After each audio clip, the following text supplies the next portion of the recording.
All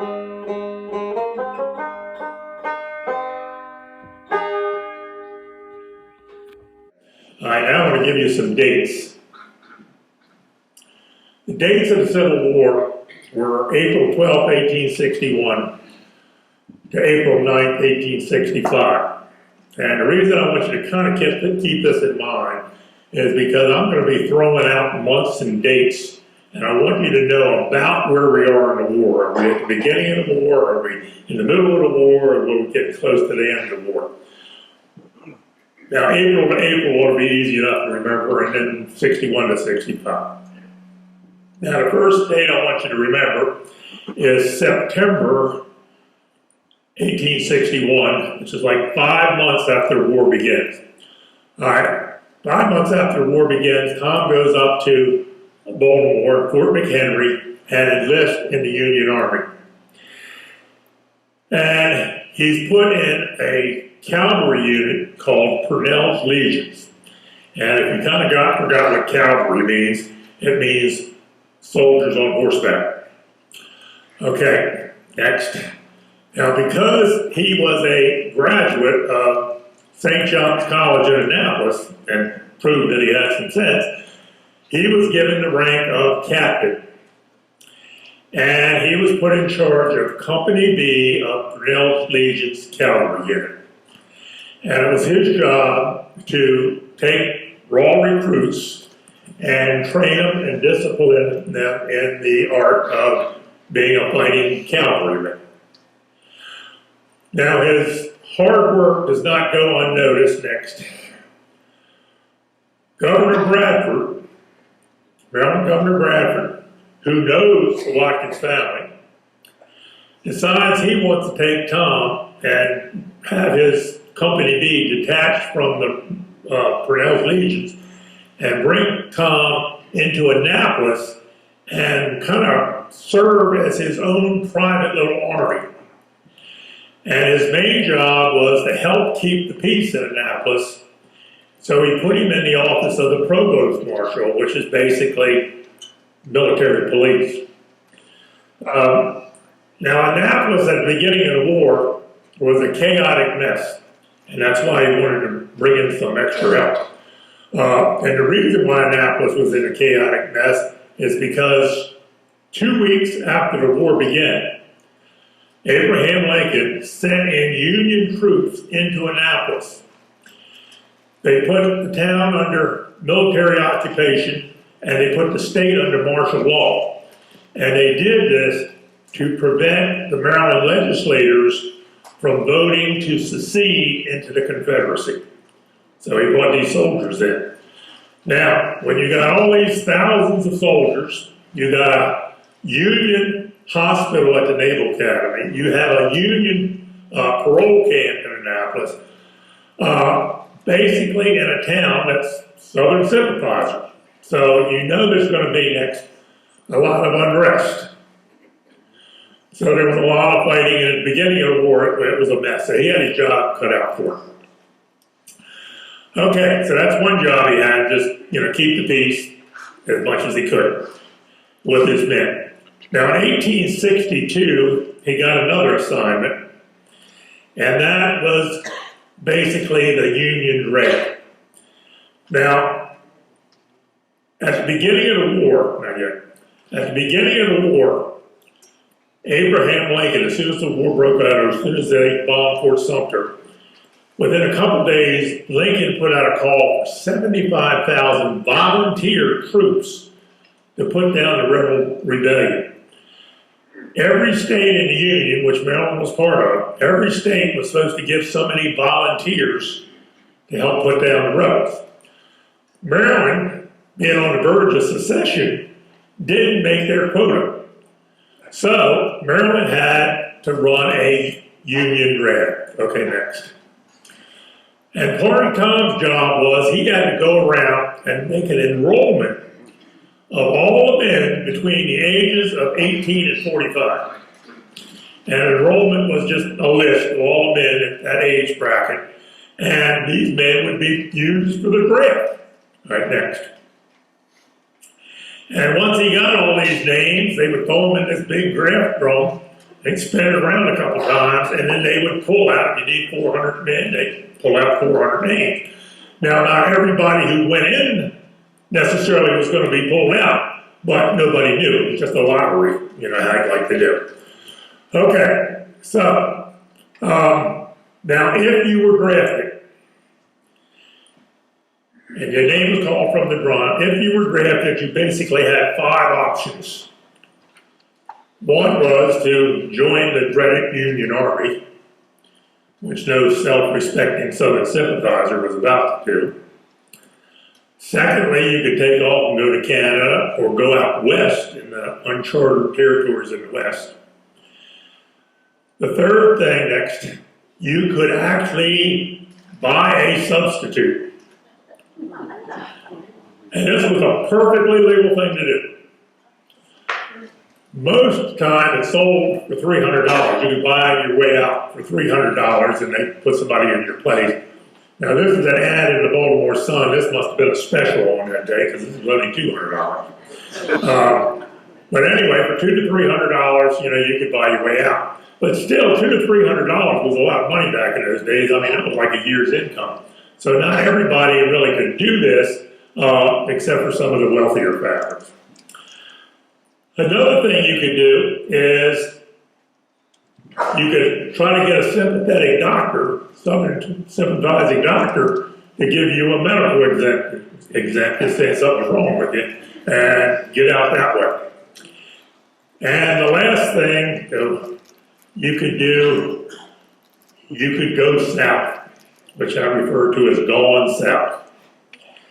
And basically what this means is if you're a Southern sympathizing young man and you were afraid you were about ready to be drafted into the Union Army or had already been drafted, then if you were going to fight in a war, you were going to at least go to the side that you believed in. So they just took off and went south. They would go across the Potomac River, and many of them just signed up with Virginia outfits and stayed there. In some cases, a group of Marylanders would go down, cross the Potomac, and form their own Maryland regiments. Okay, now, next one. All right, now here's an example of this enrollment form. I got this out of the archives in Annapolis. This is actually the listing of men that they, between 18 and 45. All right, and the first one we have on the list is Daniel Kent from Davisonville, and he's 22 years old. Prime war baby. Down here, you have Thomas Kent. He was from Davisonville. He was 44. Thomas is the father of Daniel. Okay, and then the flip page to that right next. Here's the other side of that page. Here you can see Daniel was at the top. Absent, reported to have gone south. So he's one of the boys that took off and went south. Matter of fact, almost every boy that I have on that Confederate list early on, that's what they all had on their thing, going south. His father, I don't know what this mess says, but it probably said something about he was unhealthy and he couldn't make it. That's why he was medically discharged, and he couldn't make it. Next, here's another example of this enrollment report. Here we got another Davisonville boy up here, Thomas Shepard, he's 22. But look at all the people who got exempted because of medical reasons. Most of them are the older, well, a lot of them are older ones, but I did that last night. I noticed another Davisonville boy was only 21, and he got, exempted. And I said, I wonder if he's buried in our cemetery, because there are a lot of Stockings in our cemetery. So I looked him up in the book I have, and sure enough, he's buried there, but he died at 24. So more than likely, he must have had tuberculosis or something, and that's why they exempted him, because they knew he couldn't take it in the war, because he only lived 3 more years, and he didn't even go in the war. So he probably died of, he must have been in bad shape. Okay, do the flip side one next page. Okay, here's the Shepherd Thomas Shepard, again, gone south.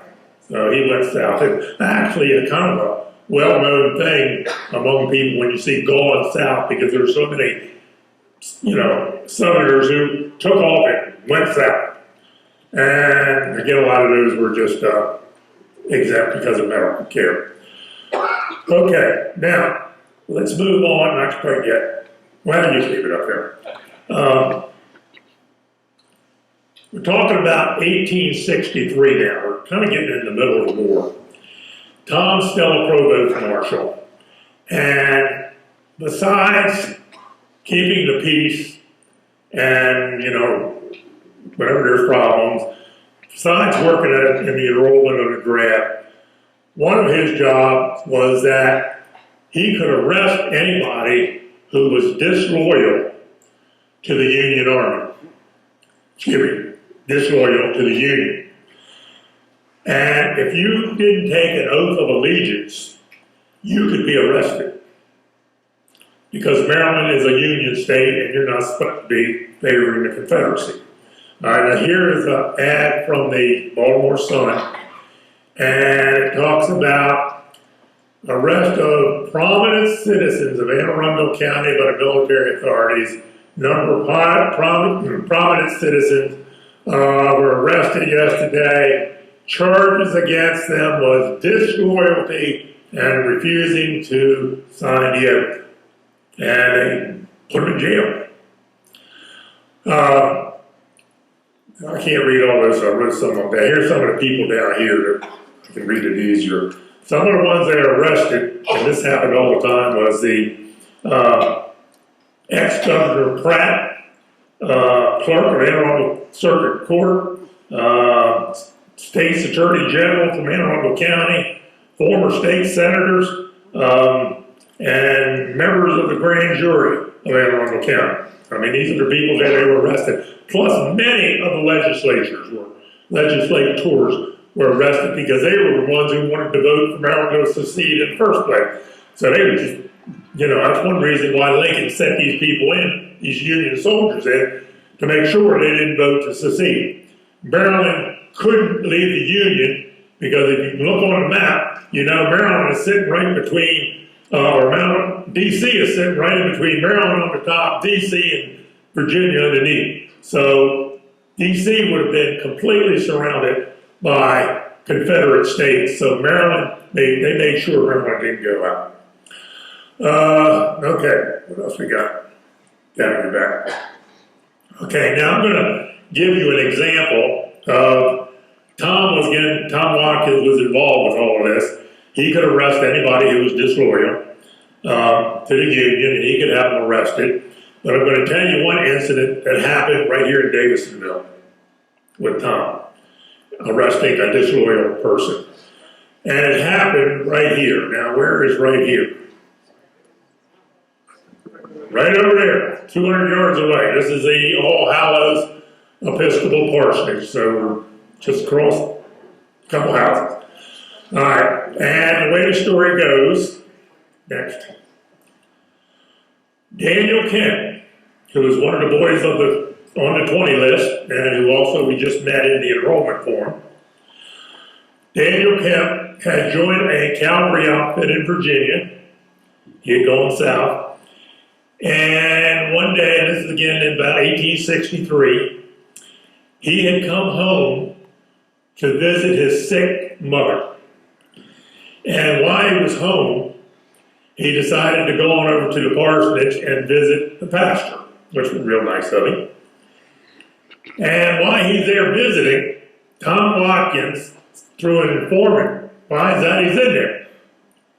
So he gets a couple of his men, and he goes to the parsonage and goes in and arrests him right there on the spot.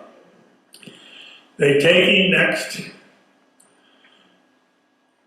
Okay, one more thing. All right, they take him to Fort McHenry Prison, Daniel Kent, and they lock him up in prison. Because, of course, he's a Confederate soldier, so he's disloyal. And even though he was visiting his preachers, which maybe Tom could have overlooked, but he didn't, and so he's arrested. Now, Daniel Kent is not going to forget about this. And he was probably treated pretty roughly while he was in prison. Now, Daniel Kent would be released on a prisoner exchange later on, so he didn't stay there all the time. So he is released. Okay, next. Now, before I explain that, when the people of Davisonville hear that Thomas Watkins has just gone into the parsonage, arrested Daniel Kent, if his name wasn't Mud before, it sure is Mud now. Because the people in Davisonville just really criticized him for doing this, How could you do something like that? But again, he was doing his job. And to make matters worse, here's where are the Kents? Okay, here we are. Here the Kents live here. And they were neighbors to the Watkins. They have adjoining farms right next to them. I'm sure they played together, as kids. So, that didn't go over real well either. So, Kents, and this, probably where the Kents live, here's Governor's Bridge Road, and here's 424, which was called Ridge Road at the time. That's right there where Tara is, and over here is probably where the Chases live. This was all the Kent property in there. Yeah, and Duckett's, that's who used to be the Duckett's actually used to have a dairy farm right there, right? I couldn't think of the name, but that's right there on that corner. Okay, what's next? I forgot. Okay, yeah, hold on a minute. Okay, so this didn't go over too big, with the community, but in any case, Tom continues to work in the provost marshal, and we're getting to the end of 1863. Because Tom is so dedicated to doing his work, that most people wouldn't think he would do, like arresting somebody in the parsonage. He's kind of on the good side of Governor Bradford. And again, Governor Bradford knew his father, Dr. Watkins. So by the end of 63, Tom has now been promoted to top dog in the provost marshal. He's the leading officer in the provost marshal. He's one of the leading officers in Annapolis now. So he's big up there among the officers. His parents are very proud of him when he got this promotion. Okay, in January of 64, now we're going into 1864, all this time he's been working in the provost marshal. In January of 64, he asked Governor Bradford for a leave because he had some personal business to take care of. And his personal business was he wanted to get married.